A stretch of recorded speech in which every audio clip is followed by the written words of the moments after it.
మనమందరం ఈ భూమి మీదనే జీవిస్తున్నాం. ఎవరి అవసరాలకు, ఎవరి జీవిత గమ్యాలకు తగ్గట్టు వాళ్ళం. కొంతమంది మీ పల్లెటూరులో, ఇంకొంతమంది మీ విదేశాలలో, ఇంకొంతమంది మీ పట్టణాలలో, ఎక్కడ పడితే అక్కడనే మన జీవిత గమ్యాలకు తగ్గట్టు బతుకుతున్నాం. పల్లెటూరులో బ్రతికితే మంచి వాతావరణం ఉంటుంది, కాలుష్యం తక్కువ ఉంటుంది, కొంచెం చదువుకున్న వాళ్ళకి ఉద్యోగాలు తక్కువ ఉంటాయి, అంతే.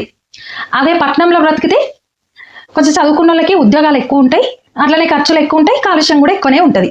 అంతేగాని ఏదో పట్టణంలో బ్రతికితే ఏదో స్వర్గంలో బ్రతికినట్టు, అదే పల్లెటూరులో బ్రతికితే ఏదో నరకంలో ఉన్నట్లు ఫీల్ కాకూడదు.